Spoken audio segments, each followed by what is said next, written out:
The canoe kept us alive.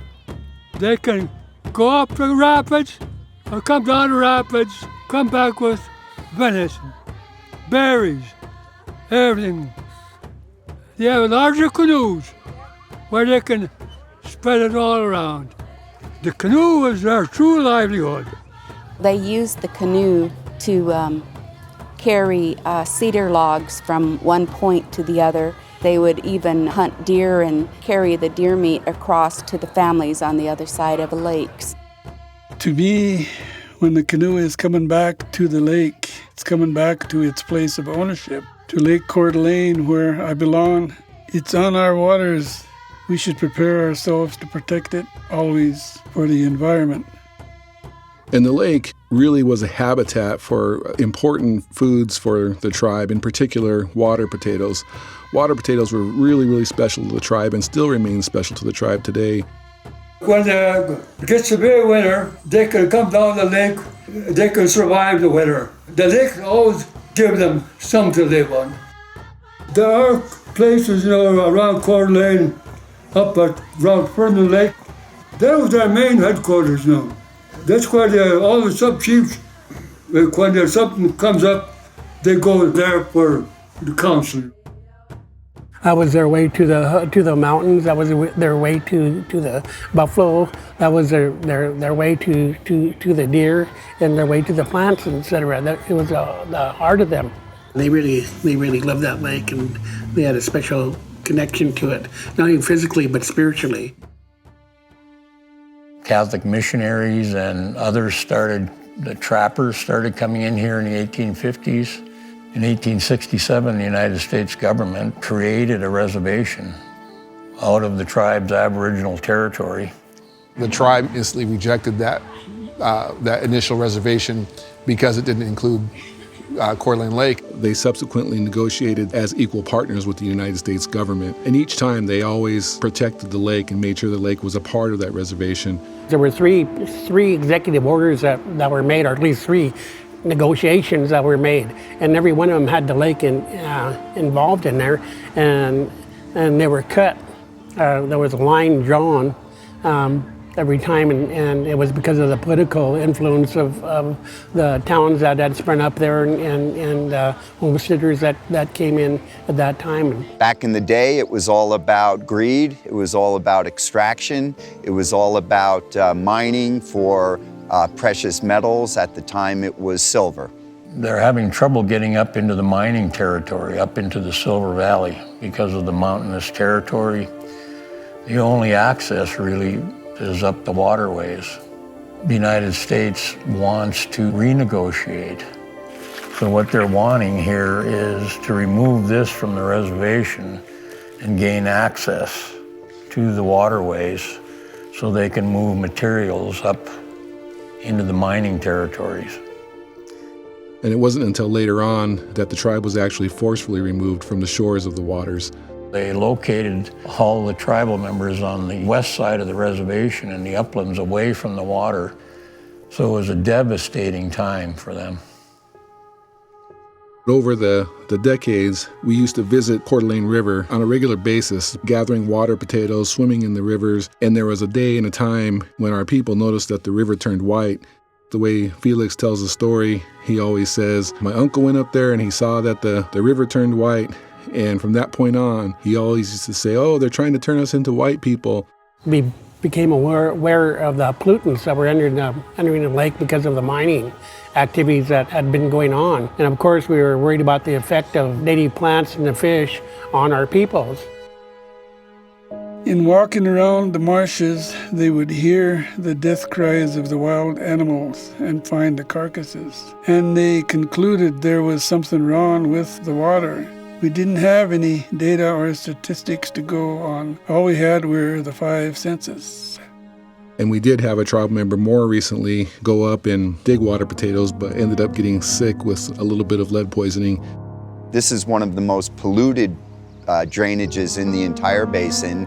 A lot of zinc, cadmium, lead, mercury are pouring out of this creek 24 hours a day, 365 days a year, and it all eventually winds up in the South Fork, moving down into the Coeur d'Alene River, into Lake Coeur d'Alene.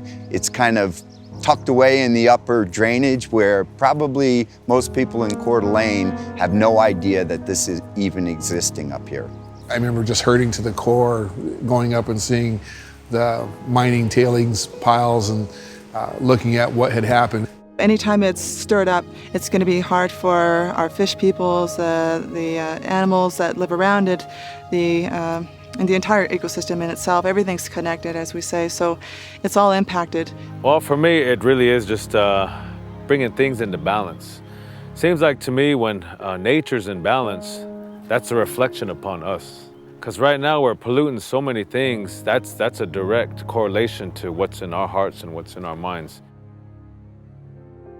It's a 100-plus-year-old case for us. When the companies themselves came in and started extracting the resources and then dumping their tailings into our water system, that's gone on for decades. And then as we watched it pollute our waterways and our entire ecosystem, that's when the tribal peoples decided to take action, because neither the state nor the federal government were stepping in. We think that if we can gain control of the waters, that we can control how that water is going to be utilized. We knew we were up against powerful, well-heeled interests, and we didn't have much resource. But the tribe was so committed to doing it. We had some, great lawyers, Ray Givens, Ray Givens, Howard Funke, Sandon Work. Those three gentlemen are true warriors. It was a very scientifically based lawsuit, collecting a lot of data to be able to prove injury to a vast amount of natural resources, ultimately to receive funds or damages to then begin cleaning up the problem. And in addition, we have the lake case going on simultaneous with this one. Felix has always told us how, from his father and the generations before that, how the Coeur d'Alene tribe never gave up ownership of the Coeur d'Alene Lake through all the negotiations of the reservation boundaries. In fact, it's something that's always been a sore spot for the tribe once we discovered that the state of Idaho was acting and managing as owners of the lake. The tribe's position is we didn't have an agreement on price. You didn't pay us for the submerged lands. And what we were bargaining for was to give you access, not to sell you the lake and the rivers, so that everybody could use them, but we still owned them. The state won't surrender its immunity to go into tribal court for the same reasons we wouldn't surrender our immunity to go into a state court. We filed in 91. In 94, we asked the United States as our trustee to come in and file suit against the state on the tribe's behalf. For several years, there was a pretty big court battle, a lot of testimony, some decisions, some appeals to those decisions, and then finally in 2001, the Supreme Court came back with their decision. They said the tribe's entitled to exclusive use and possession and quiet enjoyment of Lake Coeur d'Alene and the St. Joe River within the reservation, and the state of Idaho is enjoined from interfering with that in any way. It's actually one of the 5 top cases that took precedent in the Supreme Court to win a natural resource case. It's created a proud point of history for us. It was just the most heartfelt happiness or victory that we could have as Native people, as Indian people, the Coeur d'Alene tribe, the Siksika people. In our minds, it was always a territory that was given to us when we were created. And so it was just a way of acknowledging in the legal area. A lot of those old people, they shed tears, they cried, and walking away from the lake. And, they moved down to the prairies and the Palouse, but their heart was always here, The benefit that we have now to enable ourselves to bring our own awareness back to this lake and to get that healing back, is very good. It's there for us to protect, and it's there for everyone that lives around us to use, and to use in a good way. The spiritual connection that the tribe has with the lake is so important. It's the reason why we do what we do. We're the leader, but there's a reason why we do that. There's a reason why we step forward. And it's because of this emotional, spiritual connection that the tribe and our members have with the lake. And people should know that. We knew it was righteous. It was the heart and soul of our people, and there wasn't any other route to take. You know, the love of the lake was there.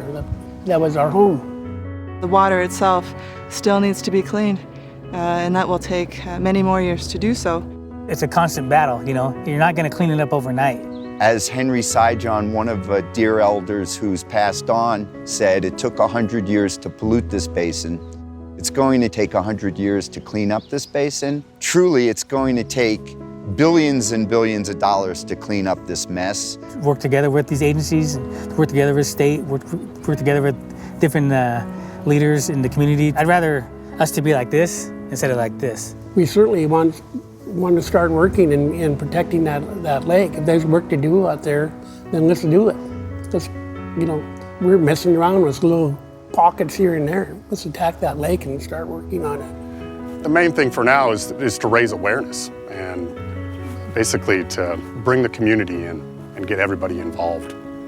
My brother Quan and I, we are just young warriors, young people who've been handed off those ambassadorship pieces, and so it's our responsibility now to be good stewards, and soon we'll be handing it off to our children. As you see here, we'll be handing that off to them, because as our grandfather Felix will remind us, that our greatest contract with anyone and anything in this world is with Mother Earth first and foremost. We're owning it so that we're making sure that it's taken care of, and not to be selfish either, but taking care of it for the benefit of all people, whether we're tribal members or non-tribal members. When we launched from Benoit Lake, there was an energy there.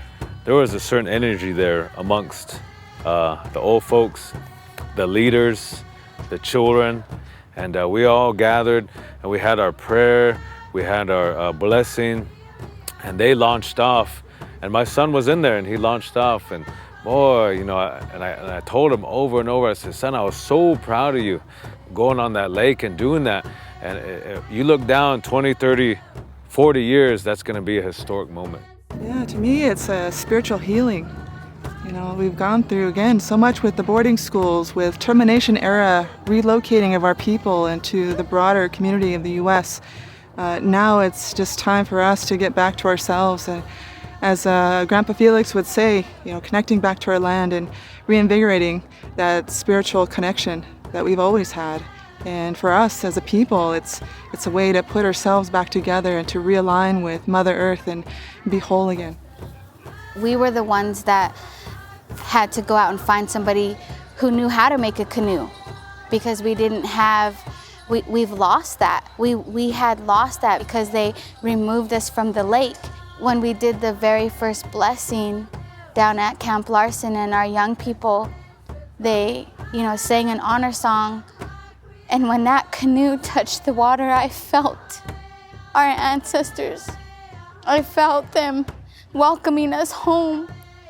The canoe has come back to life.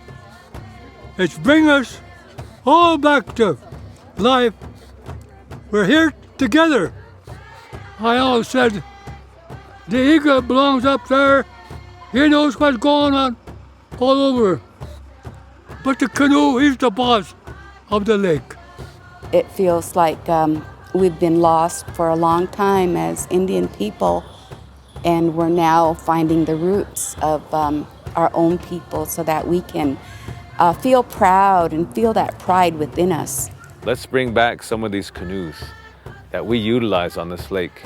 Let's relearn how to be on the lake in a traditional way. Let's learn the language associated with being on the lake. Let's do that. And let's bring all our children. Let's create programs around it. Let's bring them down to the lake. Let's utilize it even more. And in that sense, you know, for me, when I come to the lake, it represents health. Our people, the Siskiyik people, we have the ability to once again stand proud of who we are. I think about my elders, what that lake meant to them. I'm part of it.